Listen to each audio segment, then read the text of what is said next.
Alright, let me tell you the experience of how I got scammed in Bangkok. So, me and my friends, we were walking and we intended to go to the big temple, I think it's called the Emerald Palace. It's near the Kosan Road area of Bangkok. And on our way there, we were approached by a Thai guy who spoke really good English. And he said like, "Oh, hey, where are you guys going? Oh, you can't go to that temple. You need long shirt, or you need long sleeve shirt and long pants." And we were all wearing shorts. And we kind of heard something about that rule, so we were a little suspicious. And so we realized that we couldn't go to the temple. And the guy said, "Oh, hey, I have a friend who runs a travel agency. You should go to him and square away all of your loose ends of your trip for the next few weeks. And hey, I'll call a tuk-tuk driver. He'll take you right there. I'll make the tuk-tuk driver pay the Thai price, which is like a quarter a mile or something crazy, way less expensive than what I was paying all day." And the guy was like, "Yeah," and he made all this small talk with us. He's like, "Yeah, I work at a boxing gym. You guys should come by sometime. We'll practice together." Like, he was this really nice Thai guy, and he seemed like he was really trying to help us out. And he talked a lot like, "Oh, my friend works for the government. Like, they're not going to rip you off. They're not going to be bad prices." And so, we were like, "All right, sure, let's go." So he also tells the tuk-tuk driver to stop the tuk-tuk along the way, and so we can see some new temples and interesting stuff. And so we stopped by, saw some temples, took some pictures, and at one of the temples, another guy approached us, and he said like, "Oh, hey, you guys work out all the things with your trip? Go to this one travel agency." And it was the same travel agency.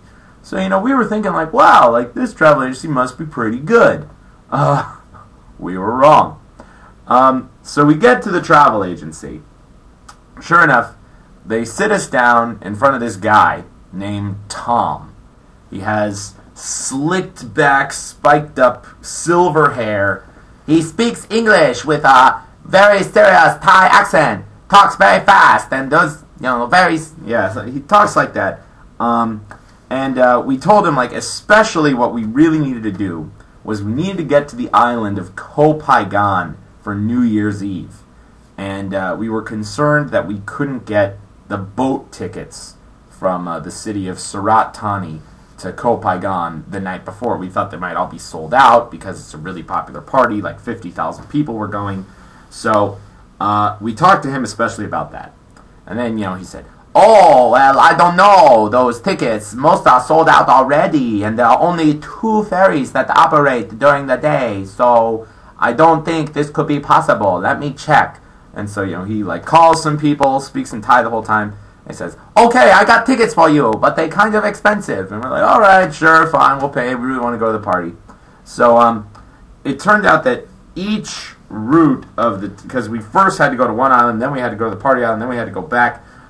Each route, he charged us 2,000 baht, which is roughly $66 US. So, we knew that was kind of expensive, but we were like, whatever. We really want to go to that party. We want to make sure this is squared away. So we paid the man and went along our way. Then we later talked to some people about that price, and people like openly laughed at us. They were like, 2,000 baht was an extreme price. The real tickets, and we found out later, the real tickets cost 300 baht. And the worst part was, Tom, the jerk, told us that there were only 2 ferries that operated during the day.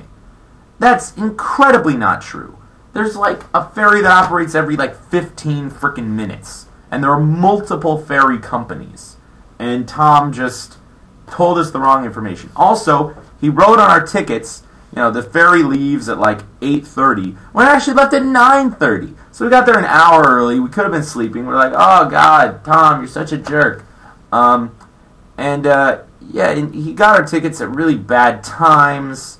He said there were no other times available, but he was just lying to us. And I'm so mad that he really scammed us on that one, because the whole round trip. And also there was no shortage of tickets. We could get tickets at any time for any of the ferries. Tom was just a big sack of liar. So, if you ever go to Bangkok, look out for slick-haired, fast-talking Thai guys, because they will scam the crap out of you. Anyway, peace out.